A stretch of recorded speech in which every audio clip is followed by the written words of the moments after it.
উনআশিতম স্বাধীনতা দিবস আমার স্কুল সাউথ সেন্ট্রাল ন্যাশনালের সব ছাত্রছাত্রী, শিক্ষক শিক্ষিকা মণ্ডলী ও উপস্থিত সবাইকে আমার বিপ্লবী অভিনন্দন জানাই। আমি একজন খুদে পড়ুয়া, তাই আজ আমি খুদে বিপ্লবীর বড় আত্মত্যাগের গল্প শোনাবো। বলো তো, কে সেই খুদে বিপ্লবী যার মাঝে থেকে তিনটা খুদের বিনিময়ে কিনে নিয়েছিল? কি হলো, বলতে পারলে না যে? ঠিক আছে, আমি বলছি। তিনি হলেন বীর ক্ষুদিরাম। তিনি 1889 সালে 1 ডিসেম্বর মেদিনীপুর জেলার হাবিবপুর গ্রামে জন্মগ্রহণ করেন।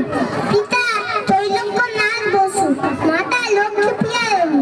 তিনি গ্রামের প্রাথমিক বিদ্যালয়ে শিক্ষালাভ শেষে তমলুকের হ্যামিল্টন স্কুলে পড়াশোনা করেন। পড়াশোনার সময় তিনি অনুশীলন সমিতির সংস্পর্শে যান এবং অল্প দিনের মধ্যে বিপ্লবীদের আস্থা অর্জন করেন।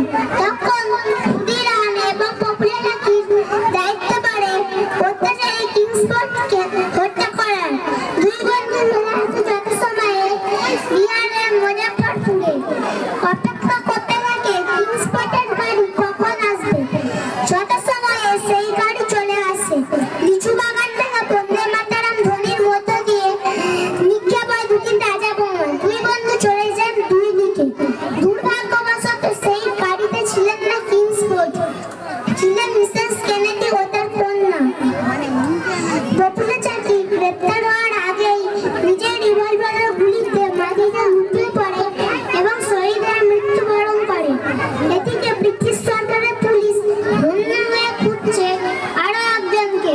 ক্ষুদিরাম তৃষ্ণায় কাতর হয়ে বিহারের পুসা রেলওয়ে স্টেশনে জলপান করার সময় তিনি পুলিশের হাতে সশরীরে গ্রেপ্তার হন। দুজন মহিলাকে হত্যার জন্য তার বিচার হয়। বিচারে তার ফাঁসির আদেশ হয়। 1908 সালের 11ই আগস্ট তার ফাঁসি হয়। তখন তার বয়স ছিল 18 বছর 7 মাস 11 দিন, যেটা তাকে ভারতের কনিষ্ঠতম বিপ্লবী অভিধায় অভিষিক্ত করেছিল। ক্ষুদিরাম ফাঁসির আগে পর্যন্ত জানত সে কিংসফোর্ডকে হত্যা করেছে বলে ফাঁসির দড়ি গলায় পড়ছে।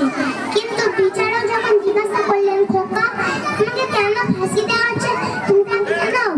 তখন ক্ষুদিরাম বলেছিলেন, স্যার, আমি তো অত্যাচারী কিংসফোর্ডকে হত্যা করেছি বলে ফাঁসির দড়ি গলায় পড়ছে।